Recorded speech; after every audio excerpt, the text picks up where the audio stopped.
Hi, this is Brian with Prophetless Media and Post, and today we're going to look at a pretty simple way of adding steam to a moving coffee cup.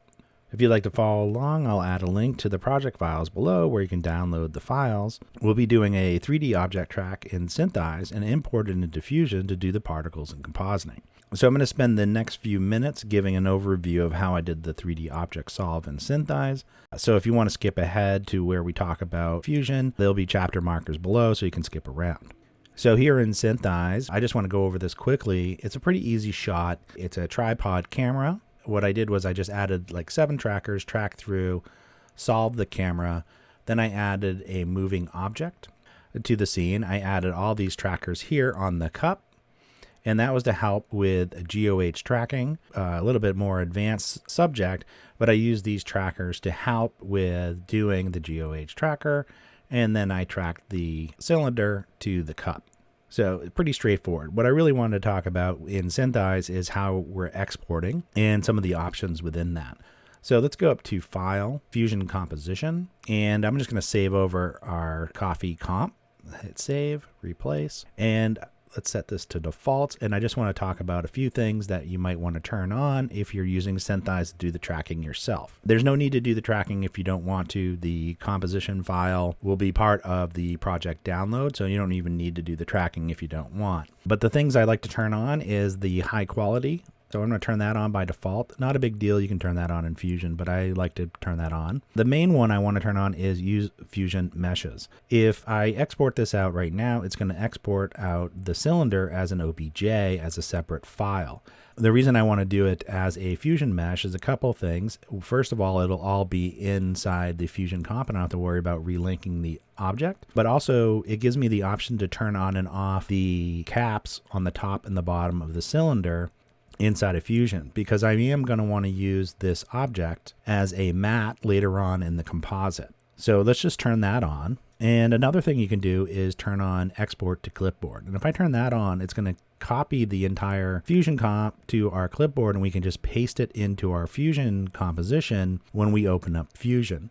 The reason you may want to do that is when you bring in a Fusion composition, it will erase everything that's inside the Fusion comp inside of DaVinci Resolve. It's not a big deal. I'm going to show you both ways of importing the composition, but this is actually a pretty easy workflow.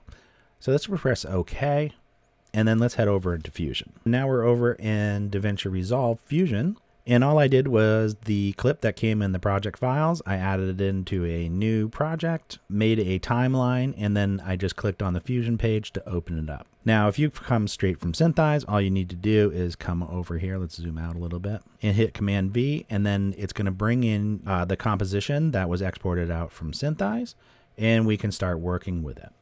I'm going to delete that. I'm going to show you the other way to work with this. So if I were to bring in the Fusion comp right now, it's going to erase the media in and media out. So one quick way to deal with this is Command A to select everything and then Command C to copy. And then when we come into File, Import, Fusion Composition, let's find our coffee comp, open that up, and you can see once I added it in, it deleted everything. And now we can just hit Command V and bring back in our composition. So that's just another way to bring it in. Okay, so let's take a look at what's going on here.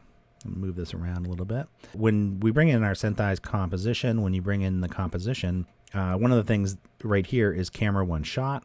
This is a placeholder for the node, but I want this set up so that it works well with the rest of Resolve.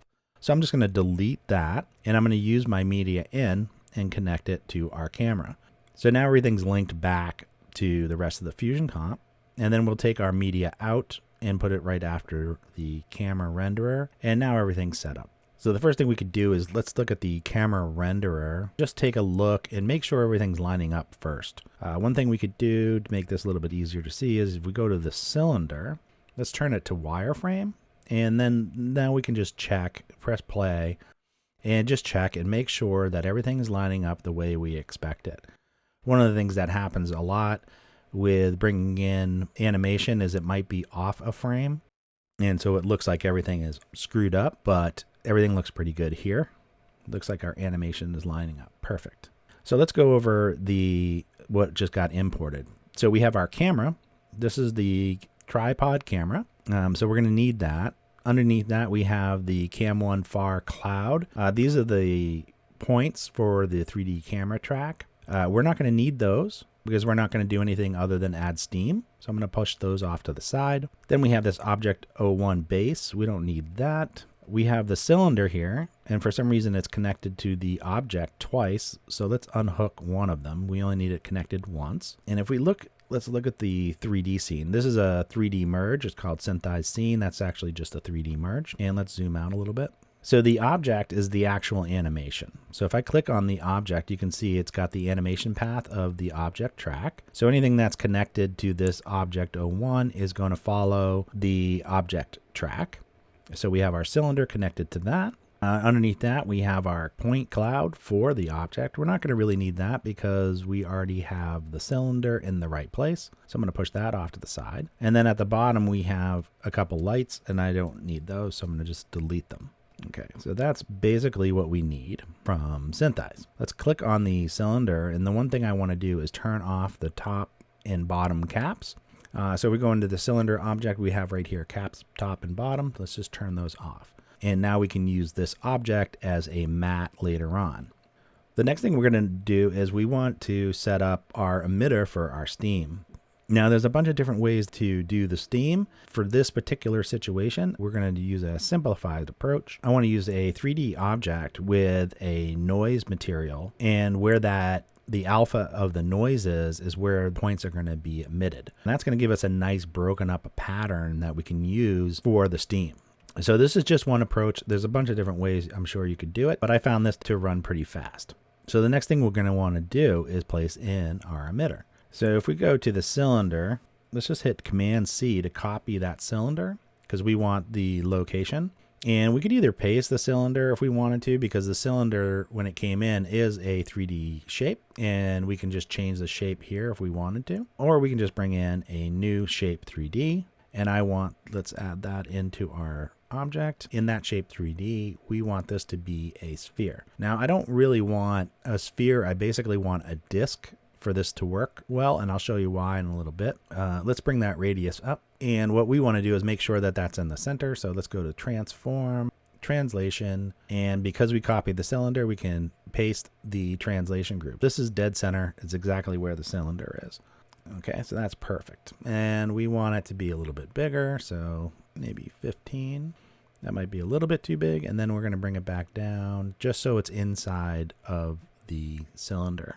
So maybe 13.8 or so. The other thing I want to do is I want to smush this down and make it like a disk. So let's go to the transform of the shape 3D, and we're going to unlock the XYZ, and then I'm going to bring the Y down until it's, I don't know, something like this maybe. Okay. And then we definitely want to bring that up closer to the top. So we can just kind of go from the side view, and let's bring it up maybe just like that. And we can always move this later on. That's fine. Okay, so now that we have our emitter placed, we're not going to need the cylinder right now. We're going to use this a little bit later for a mask. So I'm going to unhook the cylinder. I'm going to bring it down over here. And let's give ourselves some more space. Probably something like that. And let's talk about how we can set up this emitter. Now we could do a 3D particle system, but the approach I want to take with this, which renders really fast, is I want to set up this 3D object track and render it out as an alpha mat that I'm going to use in the particle system as a 2D bitmap to render out the particles. Okay. So what I want to be able to do is look through here, and I want to render out this object as a alpha channel that follows along with the cup, and I'm going to use that bitmap to drive our 2D particles. So one of the things we're going to want to do is we definitely want the camera renderer just to be our disk. So let's unhook the media in, so it's just this by itself. And we'll bring this down. Let's add a merge, and we'll put our media into that merge, and we want to swap the inputs, or Command T, so that this is in the background. And now when we look through that merge, you can see everything's lining up. And now let's start working on our emitter. So we want to add a noise to that emitter. Let me go to the camera renderer. So let's add a fast noise and connect it to the shape. And if we want, we can look in the 3D view. And in the fast noise, let's change a few settings. Let's bring the detail up, some contrast, bring it up like that, maybe a little bit of brightness, a little bit of scale, and then let's set it to discontinuous and inverted. Yeah, maybe something like this. And we want to add some animation. And so I want to add a little bit of seethe rate. Let's go up to something like 0.5. And now you can see this is the motion that we're going to use to emit the particles. So if I look at the renderer, and specifically we want to look at the alpha, now you can see what we have. And so we're going to use this 2D alpha to produce our particles. And this should actually give us some pretty decent results. So let's take a look at how we can do that. Let's add in a emitter, and then we're going to add a renderer. In the emitter, what we want to use is the region. We want to change this region to bitmap. And then we're going to take our camera renderer that we just set up and drop it into the P emitter. Now let's look at the P renderer. We're still in alpha. Let's turn that off. And if I look closely, I can actually see something going on way in here. And the reason we're seeing it so far away is because the P renderer is set up for 3D. If I zoom way in on here, you can see our particles are actually growing right here. But I don't want to do it as a 3D. I want to do it as a 2D because it'll run a little bit faster. So on the output mode of the P renderer, let's change that to 2D. And once I do that, you can see the particles right here. If that's hard to see because of the checkerboard, let's turn the checkerboard off. So if we can go over to the menu here, turn checkerboard overlay off, and then now we can see our particles. Let's go to the beginning, and if I press play, you can see particles are being emitted based on the alpha channel of what's rendered out here, this 2D image, which is great. Let's change this to alpha. If I look at that alpha and then look at the renderer, you can see particles are emitting from where that noise pattern is. Let me go back to the full color and let's start working on these particles. So first thing we'll do is let's go over to the emitter under controls and let's get some more particles in there. So let's bump that up to 100. Why don't we add a little bit of number variance? So let's bring that up maybe to 20. Everything else can be, and then let's add a little bit of velocity because this is supposed to be steam. It's supposed to go up. Let's add in some velocity. If I add a 0.1, you can see that the particles shifted to the right, and that's because of the angle. So we want them to go up. So let's put 90, and now you can see that's going up. Now if I press play, you can see now we're getting this stream of particles going up. So we're starting to get there. One of the next things I noticed is that the particles are starting on the first frame. We want this to already be going. So let's go over to the P renderer, and in the P renderer down towards the bottom, there is pre-generate frames. Let's set that to something like 20, maybe a little bit more, but let's start there. Now we're getting this constant stream. Okay, so that's looking pretty good. But, you know, we need it to be a little bit more wispy like steam, and we can use a turbulence for that. So I'm going to add in P turbulence, and holding down shift, we can drop it right in. You can see there was a shift in the particles right away. Okay, I'm going to go to like frame 15, and then let's change some of these turbulence settings. Let's bring up the X to like 3, Z to 3, and that's helping break up the movement of the particles. And if we bring up the Y strength, that's going to help bring out a little bit more of the wispiness. See how that works? So now we're starting to, let's press play. You can see now we're getting this kind of wispy steam type of thing. And so it's starting to look pretty good. One of the things I noticed is that these particles are kind of hanging on a little too long. Maybe we want to shorten the lifespan. So let's go back over to the P emitter. And where there's lifespan here, let's cut that in half. Let's make it 50. And then why don't we add a little bit of lifespan variance just to kind of offset. And let's see how that looks. It's looking pretty good, but I'm kind of seeing like the pattern coming out of here is kind of, I'm not crazy about. There's a bunch of different options in here. There's so many different places that you can change the way that you get the look in the particles. One is the temporal distribution. Why don't we do randomly distributed? That really added a lot right there just by doing that. Now we're starting to get a nice, that's a pretty good looking flow. So one of the things that we could do, since we're using the 2D solution, is in the P renderer, we can turn on this blur right here, and that'll help kind of merge these particles together. So let's bring this up some. I'm going to go up to like something like 9. Okay, now we're starting to look more like steam. If we want to brighten that up, we can add more particles. So let's go back to the P emitter, and I'm going to add like 400.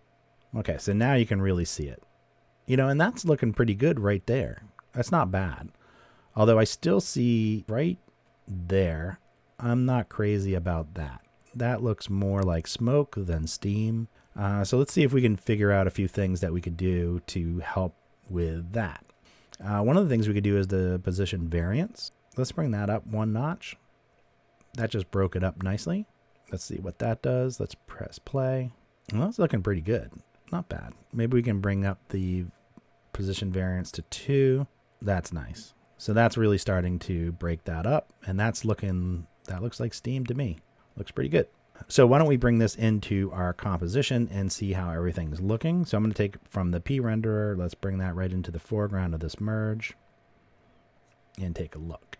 And let's press play and let this cache and see how it looks. I mean, honestly, that's not bad right there. The steam might be a little too much, but there's a lot of different controls we have here for the look. So let's find a frame where we can really see this steam. So right here, we can see the steam pretty well. And now we can do a bunch of different things to change the way that the steam looks. So in the emitter, let's look at the actual steam through the P renderer instead, because it's a little bit easier to see. If we go to style, there's a bunch of different options in here that we can change the way that the look is. Depending on what you want to do, we have our point. We could change this to point cluster. That's going to make it a lot brighter. That's too much. So I'm going to leave it at point. We also have apply mode. We can change this from add to merge. If I do that, it's going to dull down some of the clusters if you want. We also have the sub-pixel rendering. That's going to give it a slight more blur. So let's turn that on. So other things that you can do, we also have random seeds for the emitter and also the turbulence. The turbulence one, let's take a look at that. So just by hitting reseed, you can watch the pattern and you can play around with those seeds until you get a pattern that you like. I mean, that one's kind of cool.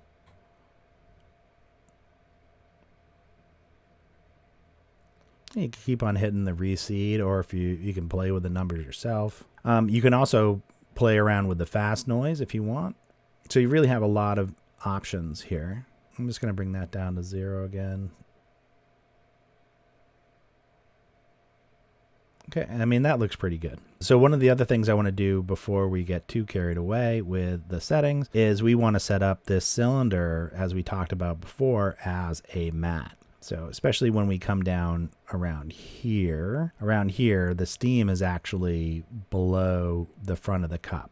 And you can kind of see it when we're moving. So to just block that out, we're going to use this cylinder as a matte. And we can do that by taking the object, camera, the Syntheyes scene, and the camera render. Let's select all 4 of those. We're going to copy them and paste them. I'm going to drop our cylinder into that object, and let's look at the camera renderer for this. I don't see anything, but let's look at the alpha, and there's our alpha of the cylinder. So in the cylinder, we want to turn off the wireframe, but I just want the front of the cup. I don't want to block the back of the cup because then it won't look like the steam is inside the cup. So one of the things we could do is under visibility, we can go under cull faces and cull back. And there is just the front. Now, if you want to make that a little bit smoother, because that's kind of a hard edge, we can add a little bit of a blur. So let's add a blur, and that just blurred the edge a little bit. And then we're going to use this inside our mask for our merge.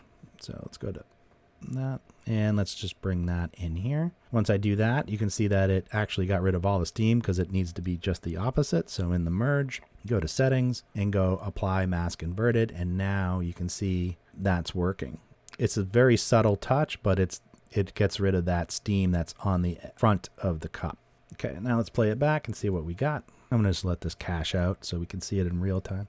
Okay, and that doesn't look too bad at all. That looks pretty good. One of the things, I feel like that's kind of strong. So a couple options. You could either bring down the amount of particles. That's one option. Or inside the merge. Let's go to the merge part. We could just bring down the blend. Maybe we bring down the blend to like 0.6. You know, that'll just blend it in a little bit nicer. Let's let that cache out and see how that looks. All right, cool. Again, you can play around with this quite a bit to get the exact look you want. And I think that looks pretty good. So if you have any questions, feel free to leave a comment down below. I tried my best to answer everybody's questions. Thanks again for watching, and I'll see you again in the next video.